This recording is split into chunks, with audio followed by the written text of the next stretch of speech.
Good morning student. आज की video में हम इलेक्ट्रोकेमिस्ट्री के आगे के न्यूमेरिकल्स को देखेंगे।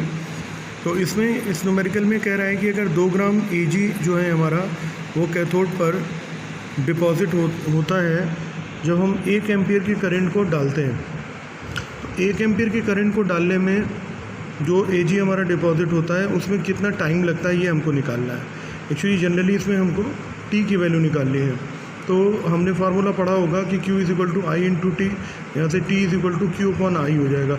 अगर अब आप यहाँ देखें तो यहाँ I की वैल्यू 1 दे रखी है, Q अगर हम निकाल लें तो हमारा काम हो जाएगा। तो यहाँ चूँकि Ag कह रहा है तो आप कैसे ये रिएक्शन बनाएंगे, चूँकि रिएक्शन के लिए आपको Q निकालने के लिए N की ज़रूरत पड़ेगी, और N अगर आप तभी सही नहीं निकाल पाएंगे जब आपको टोटल नंबर ऑफ़ इलेक्ट्रॉन्स की पता हो। तो टोटल नंबर ऑफ़ इलेक्ट्रॉन्स कितने होंगे इसको कैसे पता करेंगे, तो इसके लिए आपको प्रोसेस देखना होगा कि क्या हो रहा है। तो जो कैथोड होता है, एनोड पे हमेशा ऑक्सीडेशन होता है और कैथोड पे हमेशा रिडक्शन होता है। तो आपको समझना चाहिए कि यहाँ रिएक्शन जो होगा वो रिडक्शन के फॉर्म में होगा। तो यहाँ 108 ग्राम के लिए हमारे पास 96500 कूलम्स की ज़रूरत होती है। चूँकि ग्राम एटॉमिक मास जो होता है वो F के बराबर होता है, इसलिए 1 ग्राम के लिए कितनी ज़रूरत होगी, A/A, और इसलिए 2 ग्राम के लिए तो हमने यहाँ से Q निकाल लेंगे। इस Q को यहाँ रख करके हम T की वैल्यू निकाल लेंगे। आगे न्यूमेरिकल की तरफ चलते हैं। एक सोल्यूशन है कॉपर सल्फेट का, जिसकी इलेक्ट्रोलिसिस जब हम कराते हैं between Cu electrode by the current of 1 ampere exactly in 1 hours what charge occur. यहाँ चार्ज हमको निकालना है, ठीक है। तो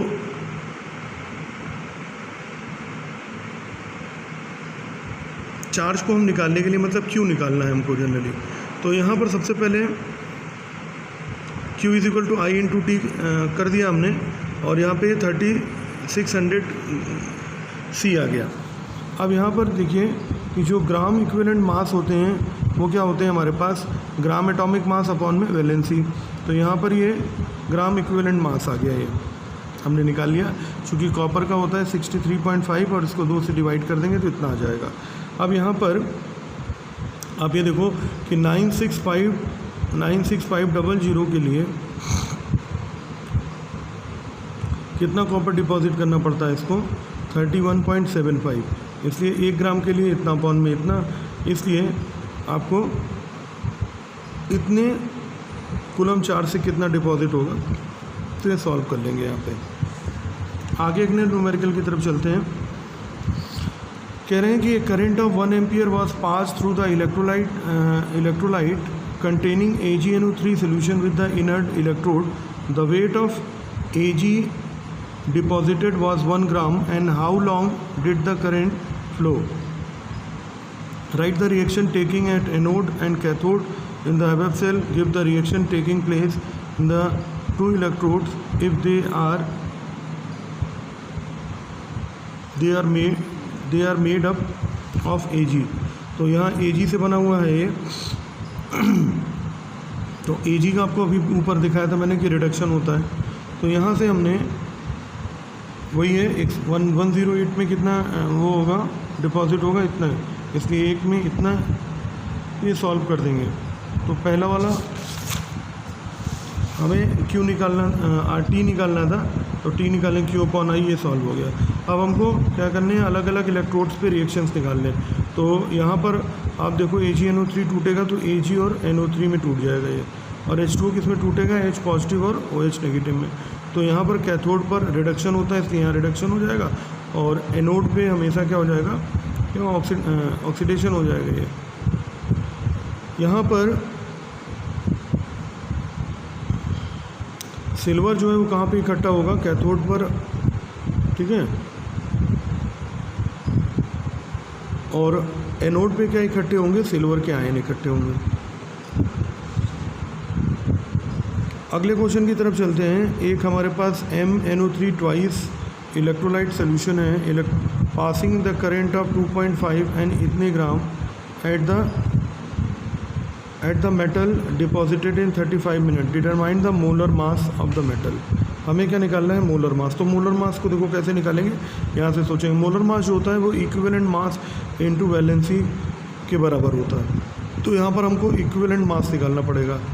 इक्विवेलेंट मास निकालने के लिए हमें सबसे पहले यहाँ हमने चार्ज निकाल लिया, और चार्ज निकालने के बाद नंबर ऑफ़ फेराडेज हम यहाँ से निकाल लेंगे। तो ये नंबर ऑफ़ फेराडेज इतने आ जाएंगे।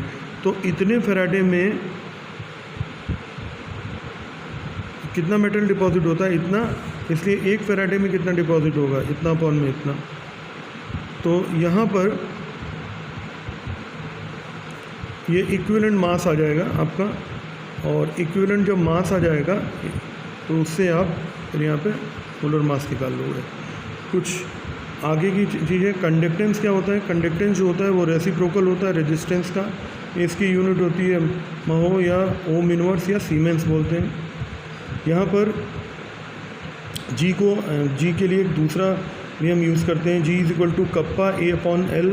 यहाँ पर ये क्या होती है, स्पेसिफिक कंडक्टेंस होता है कप्पा, और कप्पा की यूनिट होती है siemens metre inverse. Specific conductance या रेजिस्टिविटी की हम बात करें तो अगर 1 मीटर रॉड को 1 metre square area cross section में हम रखते हैं तो जो रेजिस्टेंस बनता है वही उसकी स्पेसिफिक रेजिस्टेंस या फिर रेजिस्टिविटी हो जाती है। स्पेसिफिक कंडक्टेंस या कंडक्टिविटी क्या है, तो रेसिप्रोकल जो है, रेसिप्रोकल ऑफ रेजिस्टिविटी, इसको हम क्या बोलेंगे, स्पेसिफिक कंडक्टेंस या फिर कंडक्टिविटी बोलेंगे। और इसको कप्पा से भी हम इंडिकेट करते हैं, इसको कप्पा बोलते हैं हम। अब कंडक्टेंस हमारा किन किन चीज़ों पे डिपेंड करता है, पहले structure and nature of the metal, number of valence electrons और टेम्परेचर, इन 3 चीज़ों पे डिपेंड करता है। अब यहाँ हम एक एक करके देखेंगे। Conductance of electrolyte solution depend, तो पहला है ये नेचर ऑफ इलेक्ट्रोलाइट, और दूसरा है साइज़ ऑफ आयंस या सॉल्वेशन। तो अब ये कह रहा है कि नेचर ऑफ इलेक्ट्रोलाइट, अगर हमारे पास स्ट्रॉन्ग इलेक्ट्रोलाइट है तब तो वो 100% क्या हो जाएगा, डिसोसिएट हो जाएगा, और इसका कंडक्टेंस क्या हो जाएगा, ज़्यादा हो जाएगा, चूँकि आयंस ज़्यादा बनेंगे तो कंडक्टेंस ज़्यादा हो जाएगा इसका। लेकिन अगर वीक इलेक्ट्रोलाइट है तो वीक इलेक्ट्रोलाइट के अंदर अगर हम पानी डालते रहें मतलब उसका डाइल्यूशन करता रहें, तो एक समय ऐसा आएगा कि वो भी हमारे पास क्या हो जाएगा, डिसोसिएट हो जाएगा, वो भी हमारे पास पूरी तरह से उसका भी डिसोसिएशन क्या हो जाएगा, बढ़ जाएगा, और वो भी हमारे पास उसकी भी कंडक्टिविटी क्या हो जाएगी, इंक्रीज़ कर जाएगी। मतलब at infinite dilution they also act as a good conductor. अब यहाँ आते हैं हम कि nature of solvent, temperature on increasing, ठीक है। अगर हम क्या करते हैं, टेम्परेचर बढ़ाते हैं तो जो वीक इलेक्ट्रोलाइट है उसका भी कंडक्टेंस क्या हो जाता है, इंक्रीज़ हो जाता है। देखिए टेम्परेचर बढ़ाने पर क्या, वीक इलेक्ट्रोलाइट्स का कंडक्टेंस जो होगा उसके अंदर क्या होंगे, जो टेम्परेचर बढ़ाएंगे तो रेंडमनेस बढ़ जाएगी, तो स्प्लिटिसिटी बढ़ जाएगी, जिससे वो आयंस में आसानी से स्प्लिट कर जाएंगे। यहाँ पे एक फार्मूला और है, kappa is equal to G*/R। यहाँ पर ये जो G* है ये डिपेंड कर रहा है किसको, सेल कांस्टेंट को। अगला टॉपिक चलते हैं, मोलर कंडक्टिविटी क्या है, रेशियो है किसका, स्पेसिफिक कंडक्टेंस और कंसंट्रेशन का। लिमिटिंग मोलर कंडक्टिविटी क्या है, molar conductivity at infinite dilution, ठीक है। लिमिटिंग मोलर कंडक्टिविटी का मतलब molar conductivity at infinite dilution. Kohlrausch's law क्या है, इन्होंने बताया कि जो लिमिटिंग मोलर कंडक्टिविटी होती है किसी भी इलेक्ट्रोलाइट की, वो सम होती है limiting molar conductivity of ionic conductivity of their cation and anion. मतलब जो लिमिटिंग मोलर कंडक्टिविटी होती है वो कटायन और एनायन के लिमिटिंग मोलर कंडक्टिविटी के सम के बराबर होती है। मान लीजिए NaCl है तो उसकी limiting molar conductivity Na positive और ये Cl नेगेटिव, यहाँ से CH3COOH में ये एसीटेट आयन और ये H पॉजिटिव आयंस पे टूट गया। तो इस तरह से हमारे पास क्या है, ये इस लॉ में मतलब जो भी हमारे पास हम इलेक्ट्रोलाइट लेंगे उसके अंदर जो हमारे पास आयंस होंगे उनकी लिमिटिंग मोलर कंडक्टिविटी के सम के बराबर होगी। मेन एप्लीकेशंस क्या होते हैं इसके कि लिमिटिंग मोलर कंडक्टिविटी किसी सोल्यूशन की इनफाइनाइट डाइल्यूशन पर ये हम पता लगा लेते हैं। तो जनरली इसे कैसे निकाला जाता है, इसको निकालने के लिए जैसे मान लीजिए मुझे निकालना है limiting molar conductivity of acetic acid. तो limiting molar conductivity of acetic acid में इसके जो कंपोनेंट्स होंगे वो एसीटेट आयन होंगे और H पॉजिटिव आयन होंगे। और ठीक है, यहाँ पर हमको ये निकालना है। अब लिमिटिंग मोलर कंडक्टिविटी KCl की दे रखी है, CH3COO की दे रखी है और HCl की दे रखी है। मान लीजिए सबको स्प्लिट करा दीजिए, इसको इक्वेशन 1 बना दिया, इसको इक्वेशन 2, इक्वेशन 3। अब हमें ये इस तरह से इनके कॉम्बिनेशन को सेट करना होता है कि इसमें जो कंपोनेंट हमें चाहिए वो कंपोनेंट बच जाए।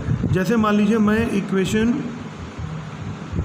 1 लानी है, मान लीजिए मुझे एसिटिक एसिड का चाहिए, तो एसिटिक एसिड के लिए अगर मैं इक्वेशन सेकेंड और थर्ड को आपस में जोड़ करके एक माइनस कर दूंगा, तो उससे क्या होगा हमारे पास कि जब मैं ऐसा करूंगा तो इसमें सारे कंपोनेंट्स कट जाएंगे, केवल एसीटेट आयन और H पॉजिटिव आयन्स बनेंगे और ये बचेंगे और ये आपस में फिर जुड़ जाएंगे। तो इस तरह से हम इसका एप्लीकेशंस क्या होता है कि किसी भी वीक इलेक्ट्रोलाइट के इनफाइनाइट डाइल्यूशन पर हम इसको निकाल सकते हैं। ठीक है,